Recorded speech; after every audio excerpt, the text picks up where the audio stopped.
Boa tarde. Estamos iniciando mais um café com o Inova CCJE, que ocorre quintas-feiras, às 18 horas, nas redes sociais do CCJE, para conversarmos sobre inovação, propriedade intelectual e empreendedorismo com os expoentes da área. Hoje, nós vamos conversar com o Reginaldo Arcuri, que é presidente executivo do Grupo Farma Brasil, associação formada por empresas farmacêuticas Axê, Altaia, Biolab, Bionovis, Bion, Blanver, Cristália, EMS, Eurofarma, Hebron, Lides e Retec, todos de capital e controle nacional, com foco na pesquisa e desenvolvimento de medicamentos de qualidade e inovadores. Arcuri já foi também professor e coordenador do curso de História pela Universidade Federal de Juiz de Fora e já teve participação em alguns cargos do governo, como presidente da Agência Brasileira de Desenvolvimento Industrial, a ABDI, e diretor da Secretaria do Mercosul. Vai participar também dessa conversa o professor Paulo César Lopes Pereira, professor da Faculdade de Administração e Ciências Contábeis da UFRJ, e eu sou Júlia Parani, professora do Instituto de Economia da UFRJ.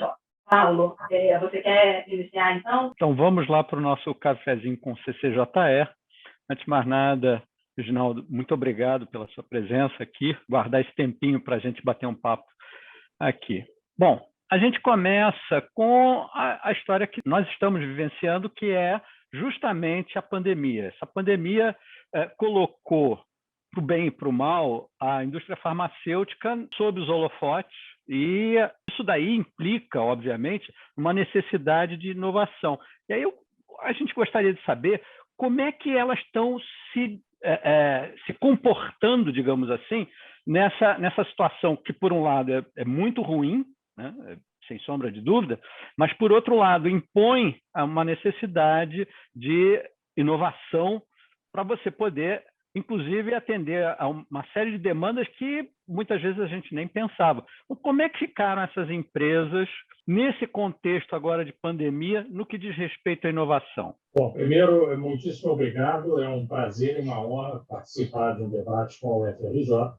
E queria registrar aqui os agradecimentos das indústrias do Grupo Farma Brasil, e eu acho que toda a indústria farmacêutica nacional, à UFRJ, na pessoa da professora Júlia Paranhos, pelo excelente trabalho que tem sido feito de se aperceber e analisar detida e sistematicamente o que é a indústria farmacêutica brasileira. Isso não tem preço, é uma coisa de enorme relevância e que eu acho que está se mostrando, até em termos de tomadas de decisão no país, extremamente importante para que se possa ter uma percepção aprofundada e um olhar para o futuro dessa indústria.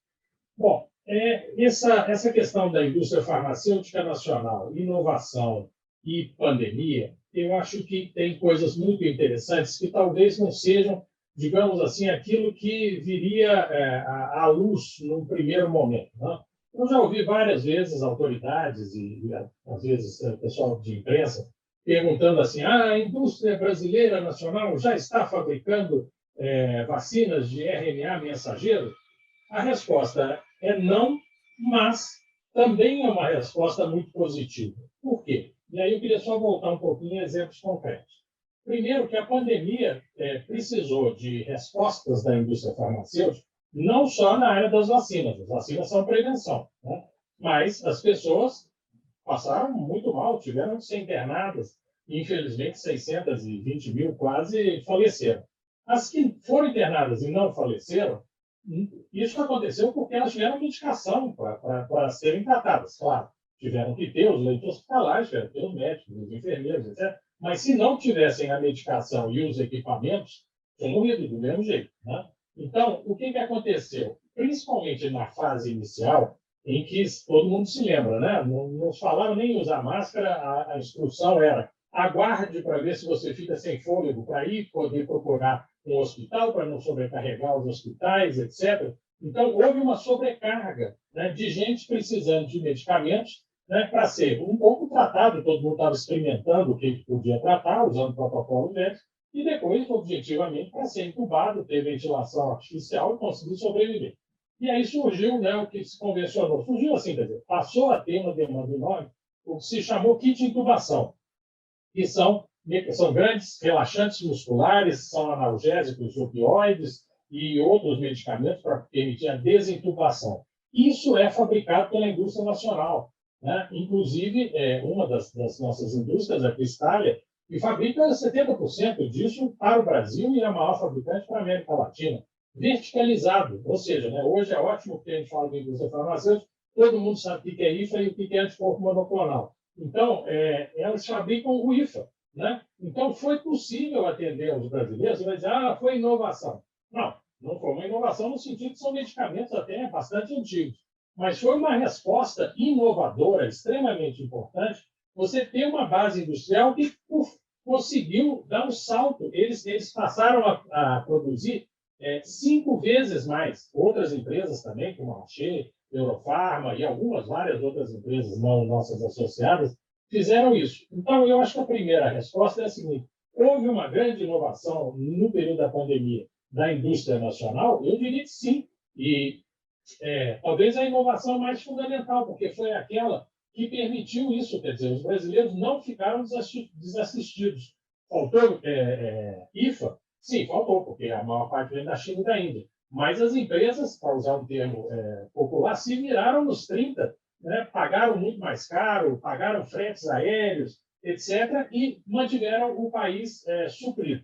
Aí, se a gente der um salto para o mês passado, o que nós vamos ver? A Pfizer resolveu ter uma base de envasamento da sua vacina no Brasil, né? O que ela fez? Escolheu uma empresa nacional, a Eurofarma, para fazer isso.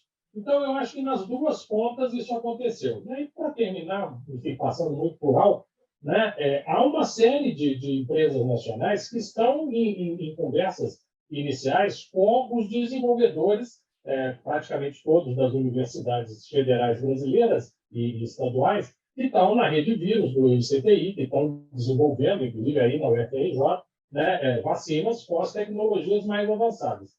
Que são tecnologias que dependem de você ter o controle sobre a tecnologia de produção de biosimilares, né? O que, por sua vez, também é algo que essa indústria nacional conseguiu fazer. A Libs e a Bionovis agora já estão produzindo isso, né? A própria Cristália tem uma produção de outro tipo de biotecnológico e outras empresas também. Então, daqui a pouco, para produzir as vacinas geradas completamente no Brasil, também você vai ter a coisa essencial, que é uma base industrial. Só para terminar, quer dizer, a Pfizer não inventou a vacina, foi a BioNTech. A Pfizer produz, né? A AstraZeneca não inventou a vacina, para ficar usando, obviamente, um termo muito mais simplificado. Foi em Oxford que isso foi desenvolvido. Isso é o que precisa, e que eu espero que vai se reproduzir rapidamente no Brasil. Você desenvolve no ambiente científico, mas tem que ter a base industrial para produzir, porque medicamento só vai para o mercado depois do registro sanitário. Então, se você não tem indústria capaz de produzir registro sanitário, você não tem medicamento. Ori, eu acho que esse exemplo, principalmente da parceria com as empresas e com as universidades para o desenvolvimento das vacinas locais, ele mostra bem como que as empresas farmacêuticas nacionais evoluíram nas suas capacidades produtivas e tecnológicas. Né? Os nossos estudos, analisando dados da pesquisa de inovação do IBGE e também das nossas pesquisas de campo, vem mostrando o quanto que as empresas avançam nos seus esforços, né? E particularmente um dado da Fintech é bastante interessante, da gente ver que as grandes empresas nacionais ampliaram em 161% os seus investimentos em atividades internas de pesquisa e desenvolvimento entre 2006 e 2017. Então, o que você poderia trazer para a gente de maiores detalhes sobre as estratégias de inovação das empresas, do Grupo Pharma Brasil, e principalmente qual é o papel da universidade nessa trajetória? Bom, a primeira coisa é isso, quer dizer, inovação é dinheiro, né? Você tem que ter ciência, você tem que ter capacidades, mas você tem que ter dinheiro, né? O Brasil, sabidamente, não tem um sistema de financiamento da ciência e tecnologia suficiente para o nosso tamanho. Quer dizer, embora você tenha esforços do Ministério, mas o que a gente tem visto é que as dificuldades são imensas e há muito tempo, né? Vejamos o exemplo agora do FNPCT, teve uma lei proibindo o contingenciamento, e mesmo assim órgãos do governo conseguem evitar que haja o dispêndio total do recurso. Então, o papel do setor privado é extremamente relevante. E essas empresas são empresas que estão investindo, um pouco dos números que você falou, Júlia, entre 8% e 14%, em alguns casos, do seu faturamento em pesquisa e desenvolvimento. E pesquisa e desenvolvimento do quê? Né? Primeiro, de inovação incremental. Né? Então, o melhor exemplo, que eu acho que hoje muitos conhecem, mas nunca é demais repetir, é disso, né? A articulação de uma empresa que investe em inovação junto com uma universidade. Né? A Biolab desenvolveu um medicamento para enjoo, que se chama Gonal Flash, que é uma molécula que já existia, desenvolveu-se junto com a USP um processo que dá uma ação infinitamente mais rápida e mais confortável para o paciente, que é a utilização de dispersão sublingual, e isso virou um grande sucesso de vendas. Né? Como a universidade participou, a patente sobre a qual a USP tem royalties, que mais royalties gera para a USP, considerado todo o conjunto das demais patentes. Então, é uma coisa que demonstra que sim, é possível, é palpável, e tem exemplos concretos de como é que você faz inovação, universidade, indústria. Por outro lado, você tem, de novo, que ter uma articulação com papéis razoavelmente separados, mas que tem que estar sempre, digamos, conversando entre si. E é isso, quer dizer, nós precisamos cada vez mais, como está sendo feito no caso das vacinas, mas há várias outras pesquisas nessa linha, em que as universidades fazem aquela que é a etapa onde não há sequer o risco do negócio ainda. É a etapa da incerteza do desenvolvimento científico. Né? E as empresas estão agora, as do Grupo Pharma Brasil, se capacitando para entrar exatamente na fase do risco, quando é necessário você ter os grandes investimentos para fazer os testes clínicos, que é o que custa mais caro hoje, ter instalações industriais para gerar projetos piloto, gerar os primeiros lotes capazes de serem analisados, e aí sim você dá um salto. Muito bem. Além disso, já há várias empresas onde você tem centros de desenvolvimento de inovações radicais, né? Onde efetivamente estão sendo buscadas novas moléculas, seja na rota de síntese química, seja usando a biodiversidade brasileira, ou seja nos anticorpos monoclonais, ou tudo que vem derivado aí da manipulação das células. Isso é o futuro, mas não é um futuro que elimina. Por isso que eu acho que é muito importante essa coisa da inovação não ser confundida com novidade. Né? A grande inovação será o que nós já estamos construindo, uma base industrial muito potente, inclusive rígida financeiramente, capaz de gerar lucros, baseada em medicamentos, digamos, de mais tempo no mercado. A inovação incremental sendo a passagem cada vez mais rápida para o ambiente da inovação, e a inovação radical já preparando a sua entrada no cenário da produção brasileira, porque uma etapa não funciona sem a outra. Ninguém consegue, nas circunstâncias brasileiras, né? Se você pegar, só um parênteses, a Biotech e a Moderna deram prejuízo até janeiro de 2020, né? Começaram a dar lucro depois que houve esse conjunto de coisas, e porque foi possível isso.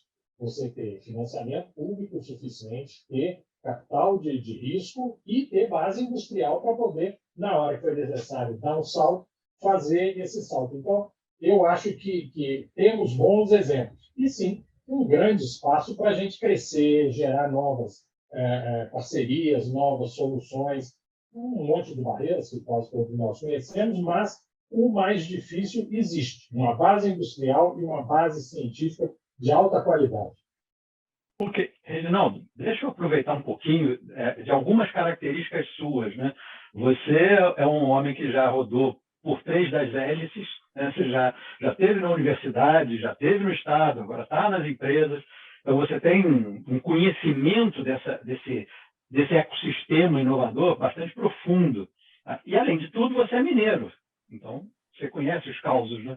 Mas, aproveitando essa tua experiência toda, e isso daí é uma coisa que eu acho que interessa ambas as partes, você, com essa tua experiência, que agenda você proporia para aproximar ainda mais as universidades e as empresas, fazer com que essa ligação se torne não só mais rígida, né? Mas principalmente mais duradoura, né? Porque a gente vive com altos e baixos, né? Então, como é que a gente pode montar uma agenda em que esse relacionamento se torne mais profícuo, mais duradouro e, obviamente, mais interessante para as partes, né? Como é que você imagina que poderia ser esse processo?